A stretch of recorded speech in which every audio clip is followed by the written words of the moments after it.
Once again, your neighborhood Blue Coal dealer brings you the thrilling adventures of the Shadow, the hard and relentless fight of one man against the forces of evil. These dramatizations are designed to demonstrate forcibly to old and young alike that crime does not pay. The Office of Defense Transportation has asked all coal dealers to reduce mileage of their delivery trucks 25% below the mileage of last year. This means fuel deliveries will have to be carefully planned. Duplicate trips into the same neighborhood eliminated whenever possible.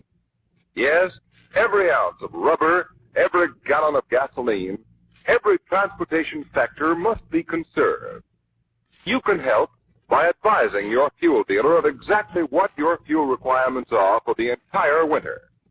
This will enable him to work out a schedule of deliveries so that valuable time, rubber, and gasoline will be conserved.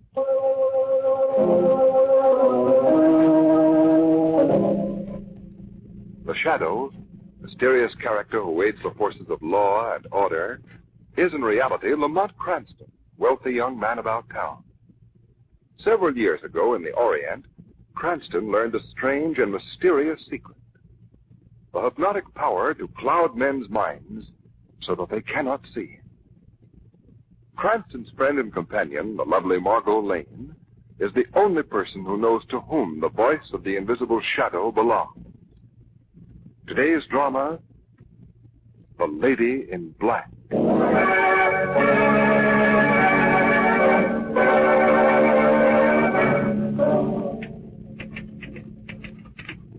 Will not consider any motion picture offer for my new play until... Yeah? What is it? Oh, I see. Put it down over there. Yes, Mr. Bryce. Where are you going? Get away from that picture. How dare you draw the curtain that covers it? What? What's that you got in your hand? Keep away from me. There's a gun in this drawer, and I'll use it. I give you time. Let go of me. Take that away. There. There. Now we'll take this gun of yours, Mr. Bryce, and...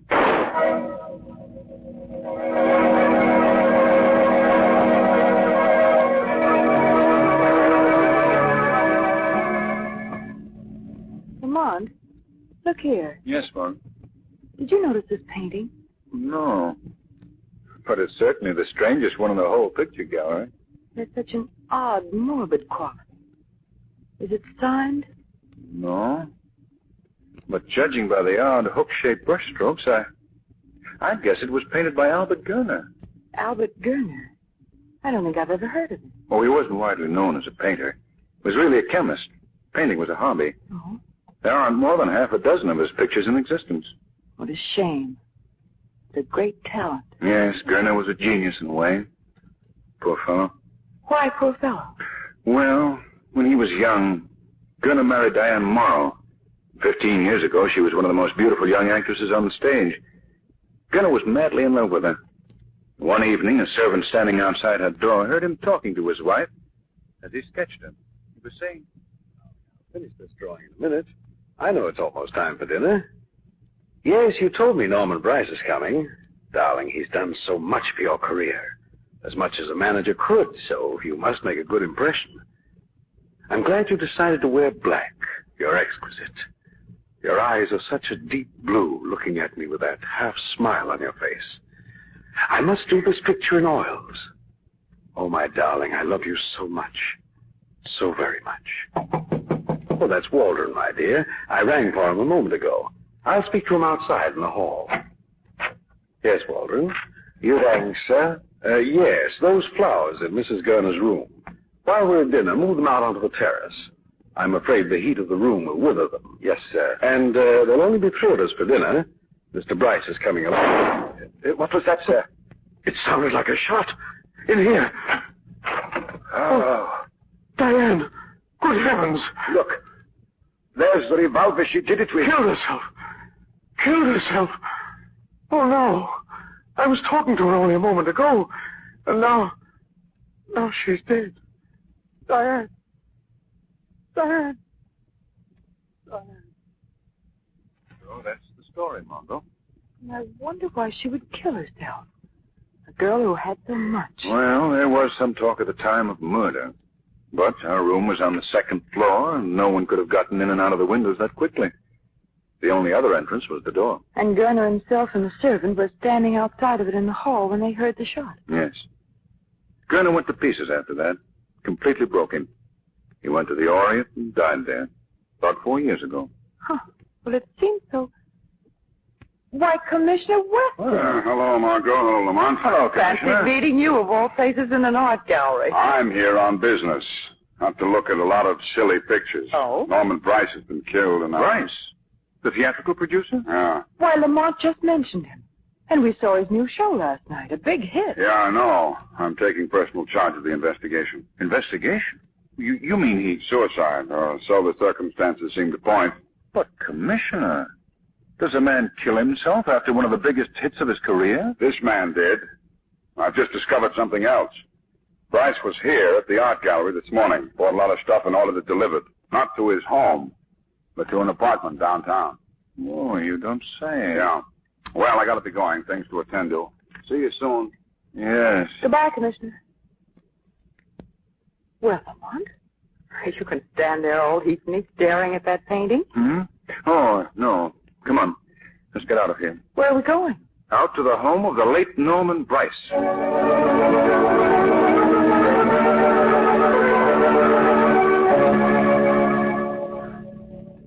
Aren't you going to ring the bell, Lamont? Oh, yes.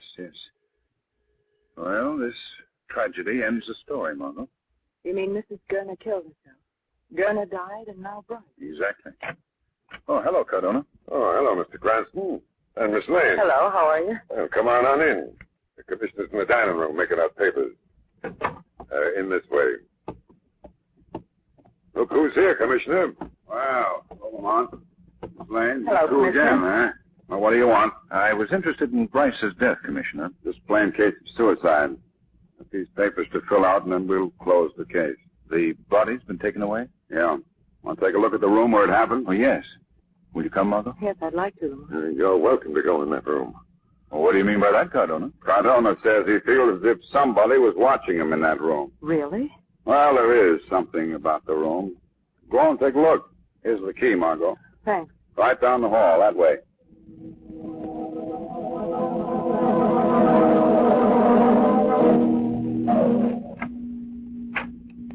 What's the matter? Doesn't the key work? Margot, what is it? There's someone in there. There is. Somebody's holding the door shut. Well, how could anyone get in there with the police guarding the house? Here, let me have the key. Lamont, the door's unlocked. But there's someone inside putting his weight against it. Here, I'll open it. See? Well, yeah. Wait till I turn on the lights. You may come in now. We're quite alone. Oh, just the same, there was something holding that door shut. Margot. Why, Lamont, look at the flowers. The room's filled with them. Yes. Yes, so I see. They give off quite a fragrance. Careful, don't touch them. Why? All we're permitted to do is look. Uh-huh. That door, the only entrance to the room. Small window and alcove open, but too small for an intruder to crawl through. These other 2 windows, yeah, both locked. And only the door, my dear. But it closed all by itself. I think Cardona was right. You do feel that there's someone in here. Someone besides ourselves. Lamont, Hmm? why should there be curtains on that wall? Let's see what's behind them. All right. Picture of a lady in black. How horrible. And yet it's beautiful, too. Margot. It's a painting of Diane Morrow, Mrs. Gurner. Gurner must have painted it. And I suppose Bryce bought it after Mrs. Gurner's death. Evidently. Lamont, it's this painting that gives you the feeling that someone's in this room. Ooh, it's creepy. The eyes seem to be watching you. With that queer half-smile on her face. Margot, what else do you notice about the canvas? The background. Very dim, but it's filled with flowers. Yes, so it is. But what I meant was this. Here in the lower corner, someone started to slash this canvas with a knife. Yes. A picture of Diane Morrow in black. I wonder when Gurner painted it. Just before she died? Or just after? Lamont, what do you mean? Well... All right, Miss Lane. Cranston, you through? Not quite, Weston. Look, did you notice this picture? I know. Sort of strange thing, isn't it? Yes, especially the smile on her face. Wait. The corpse. Mr. Bryce was smiling. Same sort of a smile. I see. Commissioner, don't declare Bryce's death a suicide. Because it was murder.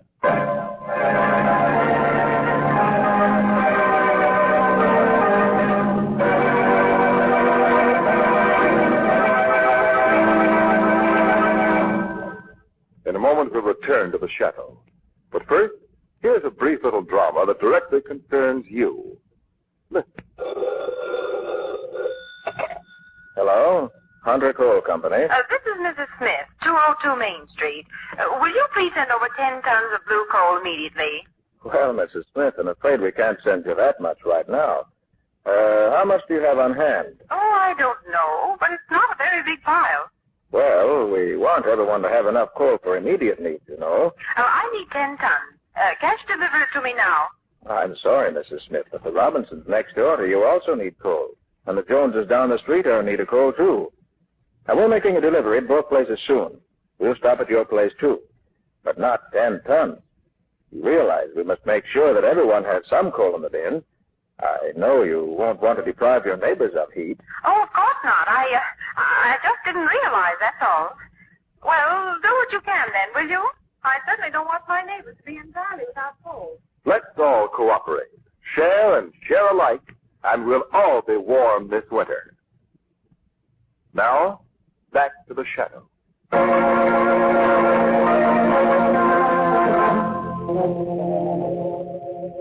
I'm relying on this hunch of yours that it's murder, Cranston. Sardona's rounding up the 3 people who found Bryce dead. Who are they, Commissioner? Neighbor named Carter, the gardener, Muller, I think his name is, and the widow.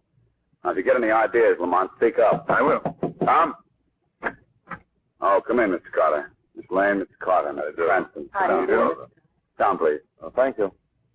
You were with Mrs. Bryce when she found the body, I believe. Why, she called him in, asked me to come over. You live nearby? Next door. I just happened to be standing talking over the hedge with Mr. Bryce's gardener when she called. And you both ran to the house? Yes. Mrs. Bryce said she'd heard something that sounded like a shot from the library. Did you yourself hear that shot? No, I can't say that I did. All right, sir, that'll be all. Just a moment, Mr. Carter. Yeah. Aren't you an actor? Yes, I am. Weren't you supposed to play the lead in Bryce's show, which opened Thursday night? Well, I read that you were in rehearsal, and then that Bryce had dropped you at the last moment. Is that true? I resigned. I wasn't fired. That's all. You may go. But don't leave town, understand? But that's all. Very well. It could be a motive for murder, being fired. It was a good part, and his successor made a hit. I see. Tom? Come in, Muller. Where were you, Muller, when Mrs. Bryce called to you? Why, in the garden, working, sir, and talking to Mr. Carter. How far is the garden from the house, Mr. Muller? It's different in different places. The lot is an odd shape. My cottage is at the back. I see. I've just been sketching a ground plan of the house and gardens. Will you check on it and see if it's right, please? May I see it, sir? Yeah. No, that is wrong. It should go... Take my pencil and correct it, if you will. Thank you, sir. Now, it goes like this. Uh-huh. And, Did you hear that shot, Muller? Huh? Oh, the shot. Pardon me, I was absorbed in this drawing. And no, I heard no shot. But I was some distance off, at this spot in the plan. I see. Was there any difficulty about opening the library door? Well, yes and no. Yes and no. What do you mean? Well, Mrs. Bryce was in the house when she heard the shot, and she ran to the library, but she couldn't get the door open. And then she came and called to Mr. Carter and me. Did you and Carter have any trouble opening it? No, sir. What time was it when Mrs. Bryce called to you and Carter? About 4 o'clock. Because I noticed the clock in the library said 5 minutes after 4. We have a common interest. A common interest. Flowers. Those from your garden are magnificent. Oh, yes. This year the garden was particularly lovely. I don't think there's ever been a time when we've had such beautiful geraniums. Yes, sir. Geraniums. They're a common flower, but Mello grows such beautiful ones. I see. Mrs. Bryce, how long has Muller been with you? Since April. Did Muller and Mr. Bryce get along well? I doubt if they ever spoke 10 words to each other. Mr. Bryce was away a good deal? Yes, Mrs. Bryce, I understand you've been away on a visit and returned this afternoon. What time did the train get in? at 2:40. You came directly home? Yes, sir. Now, when did you hear the shot? Just as I opened the front door. Mrs. Bryce Muller told me that you didn't call him until a few minutes after 4 o'clock. Well, I don't It would see... take a taxi about 20 minutes to cover the distance from the station. So if your train arrived at 2:40, you'd be entering the house about 3 o'clock. Yes, but I... Why, after hearing the shot, did you wait an hour before you called the Carter? I wasn't sure it was a shot. I thought it was a door slamming somewhere. I thought my husband was at home. Oh, so you didn't pay much attention to it then? No, sir. I decided it was just... And then about an hour later, you went to the library. Yes, I found the door was stuck, so I called to Mr. Carter. Why didn't you call your husband? I didn't know he was at A home. moment ago, you said you thought he was home. Yes, but Mrs. Bryce, isn't it true that you and your husband have been separated for the past 6 months? Hasn't he been living in an apartment downtown? Yes, but he does come home occasionally. He comes when I'm not around. He has a picture in the library. He comes to look at it. A picture? A painting of a woman. A woman all dressed in black. He used to sit there at his desk sometimes and stare at it for hours. He was in love with it. He was in love with that woman just the same as if she were a real flesh and blood person. That's what caused our quarrel. Mrs. Bryce, you're nervous and upset, naturally. We'll postpone this talk till some other time. Thank you. Thank you, Mr. West. Well, Goodbye. Bye, Mrs. Bryce. Goodbye. hey, what kind of a nitwit does she think I am? You were right, Lamont. It's murder. And she's the one who killed him. No, Weston. She's telling the truth. Lamont, Mrs. Bryce is really jealous of that painting. And yet she doesn't know that it's a picture of Diane Morrow. Miss Lane, Diane Morrow and Albert Gurner, too, are dead. Yes, the lady in black is dead, Commissioner. But sometimes the dead don't remain in their graves.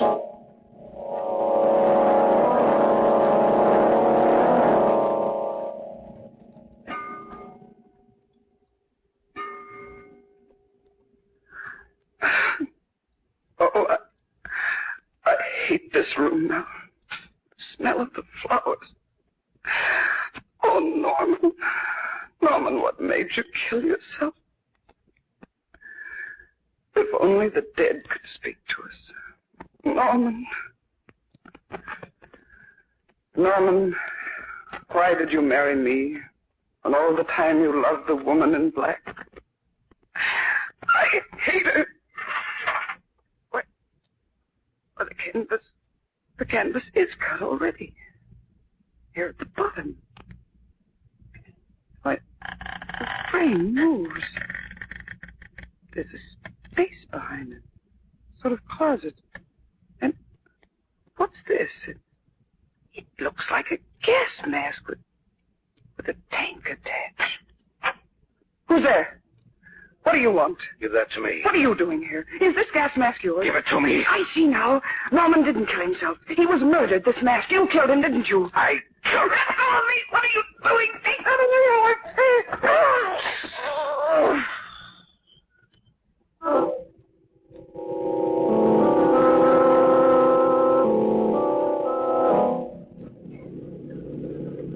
What time time is it anyway, Lamont? 2 o'clock, Margot.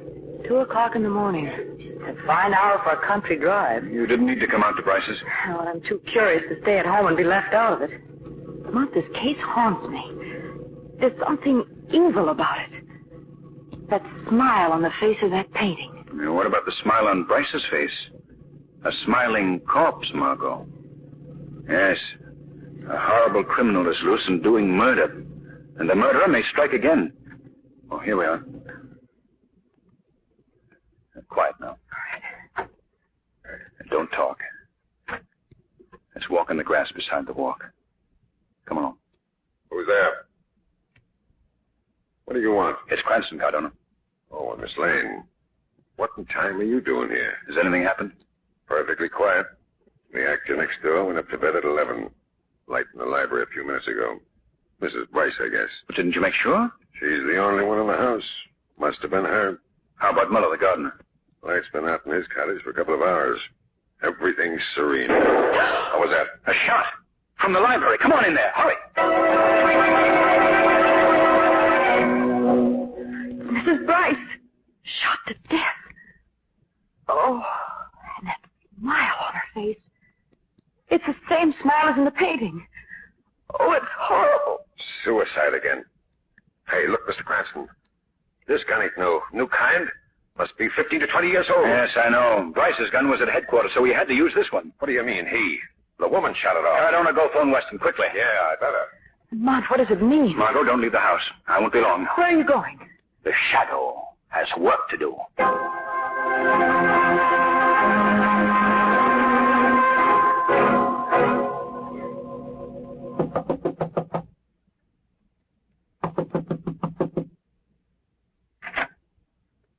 Who's there?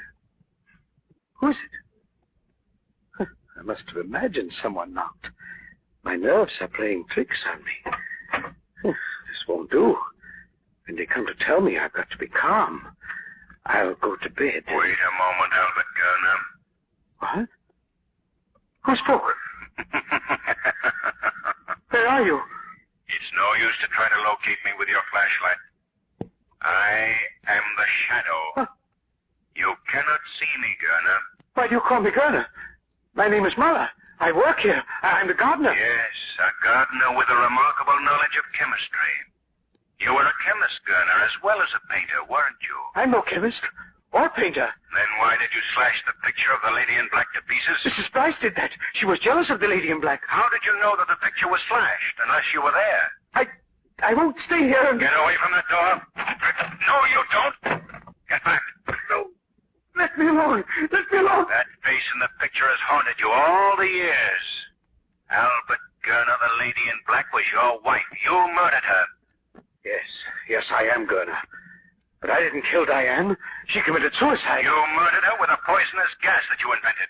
It leaves no trace except a horrible smile on the faces of its victims. I tell you she shot herself. No, you shot her, Gurner.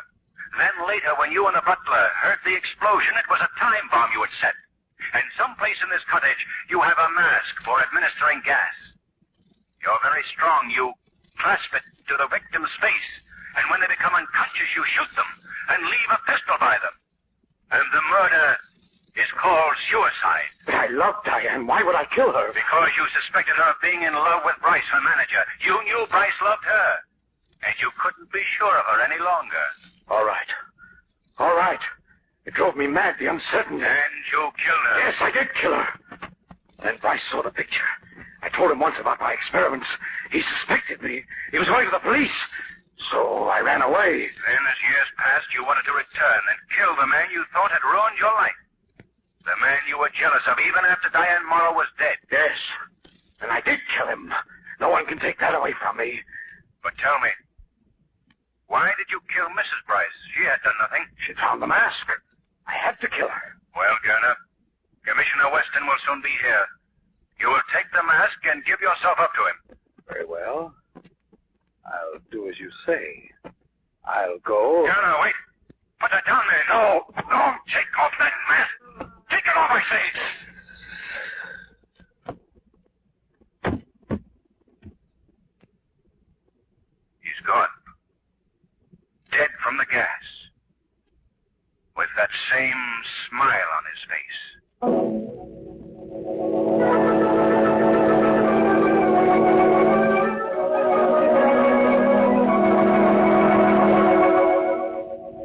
table suit you, Margot? Very nicely. Thank you. All right, Louis. We'll order later. Very good, sir. Lamont, what I want to know is how you solved this case. Where did you get your first clue? Why, you gave it to me. I did. Yes. You called my attention to the fact that the background of the painting was composed of flowers, of geraniums. Well? Well, when Diane Morrow died, her room was filled with geraniums. Oh, and you thought that those and the geraniums in Bryce's library had some connection. Precisely. And the ventilation of Bryce's library. The ventilation? Yes. It had been worked out so that quite a strong draft swept through the room. Why, of course. It was the draft that held the door shut. Yes. And it also caused the door to slam shut so violently that Mrs. Bryce thought it was a shot long after Bryce was dead. Oh. And the draft also cleared the room of the gas, which smelled like geraniums. Well, then the geraniums were there to explain away whatever traces of the gas might be left. Exactly. Only, Lamont, how did you know that Muller was really Gerner? Oh, that was the simplest part of the case.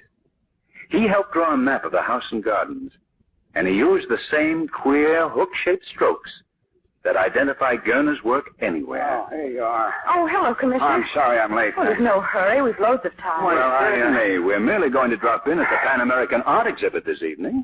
The art exhibit? Pictures? Oh, why don't you take up something practical?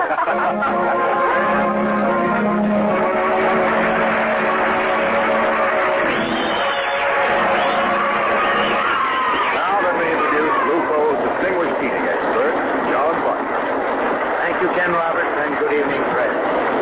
Today I want to say a word on behalf of your neighborhood blue coal dealer. You know, folks, there are 3 ways in which you can help yourself and help him. First, don't order more than enough coal to keep your home comfortably warm for 60 days in advance. Second, don't waste heat. Don't waste coal. Ask your blue coal dealer for the free John Barkley firing chart. This will give you many valuable hints on correct firing methods and how to save money on fuel bills. The third way you can help your dealer is to accept delivery of the available home sizes he recommends. You see, friends, tests have proven that any of the home sizes, egg, stove, chestnut, or pea, may often be interchanged with perfectly good results. In fact, it's a good plan to always order 1 ton of pea coal to 3 of your regular size, and use the more economic pea coal for banking. This holds down the fire, helps save coal. Now, ladies and gentlemen, if you'll cooperate with your blue coal dealer in these 3 ways, I'm sure you'll have enough coal to keep your home healthfully and comfortably warm all this winter. And so will your neighbors. I thank you. Shadow program is based on a story copyrighted by Street and Smith Publications. The characters, names, places, and plot are fictitious. Any similarity to persons living or dead is purely coincidental.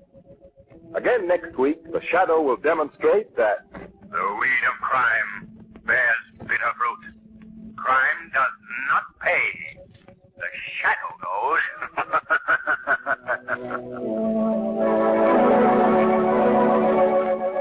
next week, same time, same station, your friendly blue coal dealer brings you another strange and thrilling adventure in the Shadow's daring battle against the forces of evil. Be sure to listen. This story produced by the DL&W Coal Company, distributors of Blue Coal. This is